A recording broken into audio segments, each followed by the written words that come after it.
Good morning mga kaparmer. Muli, nandito tayo ngayon sa bahay. So, yan. Kalilinis ko lang ng ating truck. Pinagawa ko kasi yan. Medyo nagkaroon ng trouble yan. So, nakalabas na siya sa talyer. Madumi, nilinis natin. So, nandito tayo sa bahay ngayon. Meron lang akong i-demonstrate sa inyo tungkol sa kakao. So ayan po, inayin ng mga nag-graph natin. Siguro mga ano to, almost 600, 700. So unti-unti lang. Hindi ko nagawa ng video ng pag wala kasi tayong cameraman. Pero mamaya itatry natin na gagawa ako ng paraan para makita niyo paano mag-graph. Yan po mga buhay na yan Yan. Tinanggalan na natin ng cover yan kasi mas malago na siya Meron din dito Yan. Buhay na po yan. Yan may sumuloy na, may supang na. Yan, katulad ng isang ito, tinanggalan natin Yan. Yan, may mga sumulpot na. So siguro next day, mga 3 days pa, sabay-sabay natin tanggalan ng cover. Tulad dito, merong nauna dito. Yan malago na So tinanggalan na natin ng cover yan. Yan po. Yan yung certified natin na kakao. Dahil dito po galing yung sayon yan.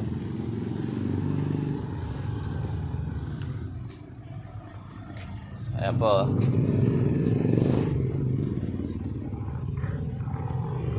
Ang ganda na po ng natin. Ng ating motherland. Mababa lang tulad nito. Ang ganda ng pang po niyan. Very active yan ganyan pagka i-graph yan.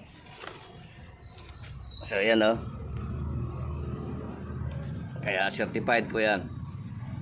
Aprobado po ng DA saka ng BPI. Ayan po. Department of Agriculture. Yung isa Bureau of Plant Industry, BPI. So ano po yan, garantisado na po yan, hybrid. Ayan ang liit lang po niya pero ang daming bulaklak Ayan ganyan po siya ka-productive. Ayan almost 3 years lang po yan pero ayan nakuhanan pa natin ng mga sayon yan pero ano pa rin siya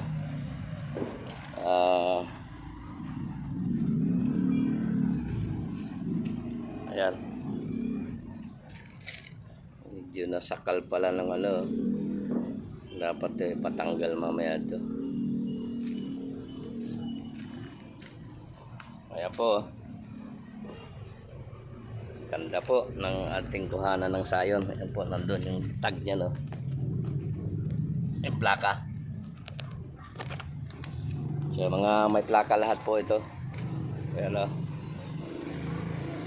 kaabono ko lang nito yung complete, yung triple 14 na abono. Ayan mga plaka po yan. So dito na tayo, tulad nito po Ayan Ayan, very active po yan. Pagka kinuha natin yan, pang grab. Sureable po yung ganyan. So tinitingnan din natin yung sistema ng nung ibabading natin, i-grab. Kung gaano ba siya ka-progressive. Ayan, katulad yan matik yan. Katulad nitong isang to. Ayan may mga yan May mga mulat na yung mga mata. So ganyan po. Ito mga pinagkuhanan natin. Yan po yung yung plaka. So certified po yung ginawa natin Ito po, may mga bunga na ito Yan po namumunga na yan Yan. So sa ngayon, kahit hindi naman siya makabunga dahil kinukuhanan natin siya ng sayon. Alam problema dyan, mahalaga makapagparami tayo.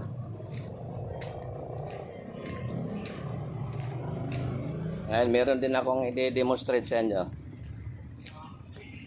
Itong citrus. Pag tinatawag po ng citrus, puro ganito. Katulad dito, ito Davao Pomelo ito Yan, meron din pong tag yan. Certified po yan. So, paglaki niyan dito, ay plano po natin dito, ida-drum size natin yan. So, doon lalagyan ng plaka yan. Napakatamis po nito. Itong Davao variety na ito na Pomelo. Medyo maliit lang siya pero kulay mapula yung yung laman. Napakatamis niyan. Doon sa mga nakatikim ng Davao Pomelo. Napakatamis niyan. Nandito naman yung ating yan, may pagitan po yan. Ayan, Davao Pomelo yan. Ito naman yung orange. Yan, may mga tag din po yan. So, ang plano natin dito, gagawin natin mother plant. Para kuhanan din natin ng sayon. Ngayon, doon sa grafted yan, may body yan. Gumawa ng seedling. Doon sa nagsabi na yung sa marketing, wag po kayong bumili ng marketed. Kasi walang body po yun. Maiksi lang ang buhay ng market. Iba po ang grafting. Yung grafted, sadyang mayroon siyang puno. At yung ginagamit po natin na puno dito, yung mandarin, yung kalamandarin na paakala mo parang dalanghita na malalaki na super asim. Matitibay po kasi ang puno nun. Yan po ang ginagamit talaga pangkaraniwan dito sa dabis po yon sa pagka nag-citrus tayo. Pag sinabing citrus, kasama na dyan yung dalanghita, kalamansi, Davao Pomelo, yung sangkis, yung orange.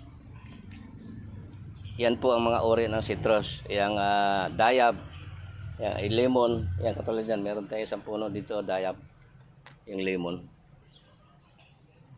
So ito, meron din tayong kalamansi. May mga tag din po yan.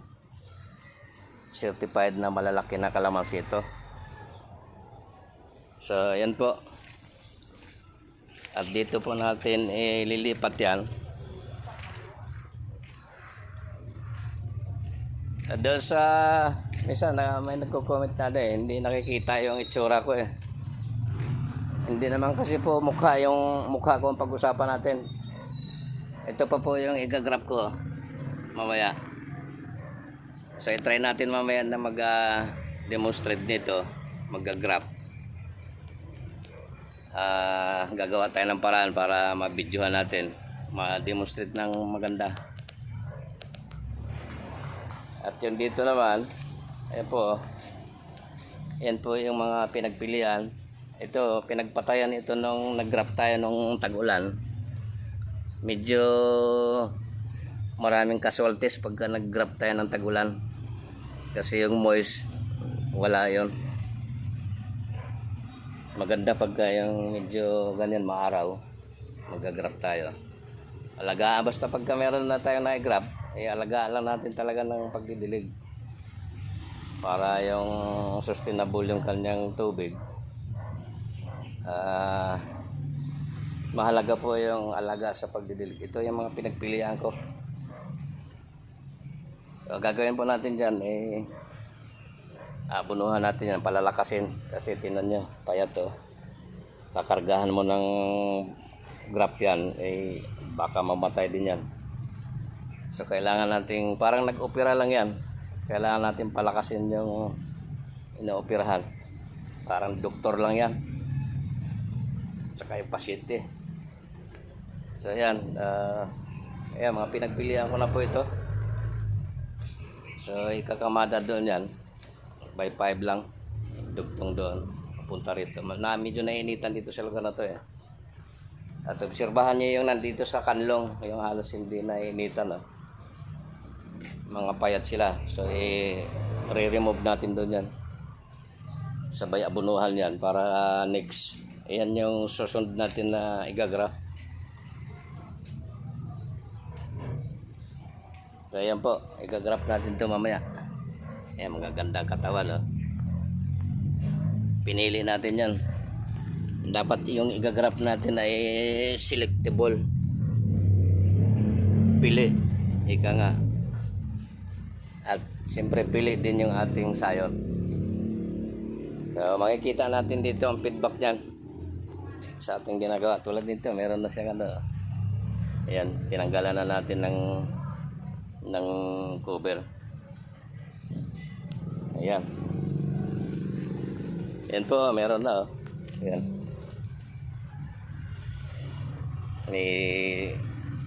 Active na siya. Buhay na. Sabay-sabay natin alisan yan. Ito, meron tayong isa dito na na talagang malago na. Kaya nalisan na rin natin ng ano yan. Pero ano to, siguro mga 5 days sabay-sabay na nating alisan yan kasi ano na eh. Ang tulad yan nagre-react na . So ayan po. Ito yung mga una natin na ginrap dito. Ayan, natanggalan ko na ng plastic kahapon yan, ng binda. Ayan . Mga buhay na po ito. Ngayon, bibisitahin ito ng ng taga-DA, yung sistema ng ating paggagrab. At bibigyan tayo ng certification as accredited plant nursery. So isusupply din natin yan sa DA, saka dun sa BPI. Kaya mag-propagate tayo ng marami yan, pang supply din sa kanila kasi kailangan yung isusupply ng gobyerno na pangtanim ay mga certified, madaling mamunga. Kasi tingnan nyo, sa baba lang yan, ito mga nabulaklak. Hindi na ba natin kailangan umakyat ng mataas? Kasi pagka seedling, akyat po tayo. Ito hindi na, pag bunga po yan, ano lang siya, madali siyang i-handle, di ba? Pag nag-spray ka, baba lang. Pagka nagbalot ka ng binabalot din po ang bunga ng kakao. Binabalot ng plastic para hindi lalo na particularly sa bundok, maraming fruit fly. Pero dito wala eh. Wala akong nakitang fruit fly dito eh. Ayan na po. So tuloy-tuloy lang po natin yung ating yung ating trabaho. Yung bang productive tayo araw-araw, malaking bagay. Yan talaga po yung yung sipag, saka yung tiyaga. Kailangan natin yun para umunlad sa buhay. Sa totoo lang, sabihin ko sa inyo, kaya maraming mahihirap sa bansa natin. Karamihan kasi tamad.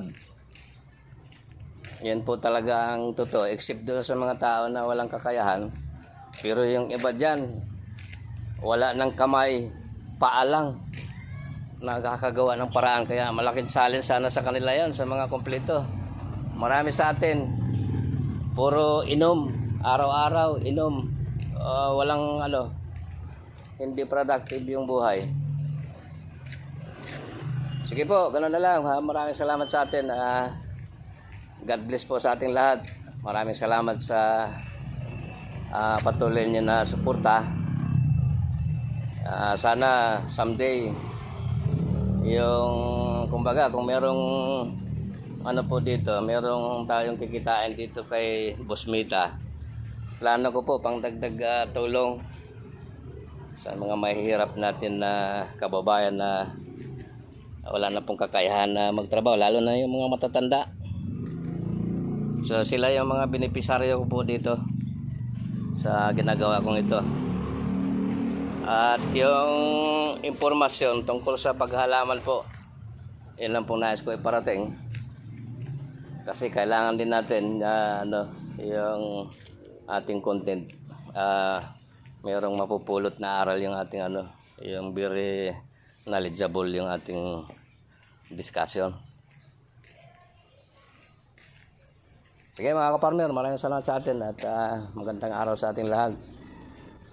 Muli, God bless po sa ating lahat kung ano man yung mga ginagawa natin sa ating buhay na may pagpapalain po tayo ng Panginoong Diyos. Maraming salamat po sa atin lahat.